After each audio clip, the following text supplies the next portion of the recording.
नमस्कार, मी डॉक्टर अनंत तांबट. मला वाटतं आज आपण बोलूया एंडोमेट्रिओसिस हा जो बऱ्यापैकी कॉमन प्रॉब्लेम सध्या झाला आहे तरुण स्त्रियांमध्ये आणि ज्याच्यामुळे ॲक्च्युली वंध्यत्वपणा येण्याची शक्यता बऱ्यापैकी जास्त असते असा आजार. याचे लक्षणं खूप वेगवेगळ्या प्रकारची असतात. काहीच लक्षणं नसल्यापासून तर अगदी खूप जास्त दुखण्यापर्यंत, पिरियड्स लांबून पिरियडला पेन होण्यापर्यंत आणि पिरियड सोडूनही सारखं सारखं ब्लिडिंग होण्यापर्यंत असे वेगवेगळ्या प्रकारचे आजार आणि ऑब्व्हियसली वंध्यत्व या केसेसमध्ये दिसू शकतं.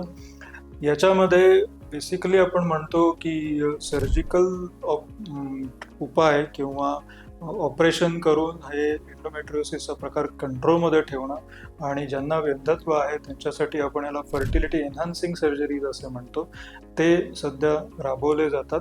सध्याच्या जमान्यामध्ये मार्केटमध्ये फार्मा कंपनीकडून चांगले काही वेगवेगळ्या प्रकारचे औषधं लॉन्च झालेली आहेत, गव्हर्नमेंट अप्रूव्ड, की जी दिल्याने पेशंटचं आयुष्य बऱ्यापैकी सुखी होऊ शकतं अशा प्रकारच्या केसेसमध्ये, की ज्यांना खूप जास्त दुखण्याचा त्रास आहे, पिरियडचे प्रॉब्लेम्स आहेत, त्या पिरियडच्या वेळेस भरपूर क्रॅम्प्स येतात पोटामध्ये, अशा पेशंटसाठी सुद्धा हे मेडिकल टाईप ऑफ ट्रीटमेंट जी आहे एंडोमेट्रिओसिसची ही बऱ्यापैकी सध्या सक्सेस देते.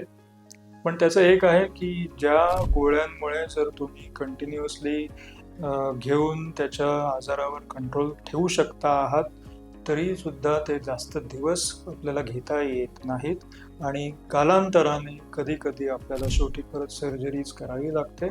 आणि ज्यांना वंध्यत्वासाठी अशी ट्रीटमेंट घ्यायची आहे त्यांनी शक्यतो सर्जरीचा विचार करावा.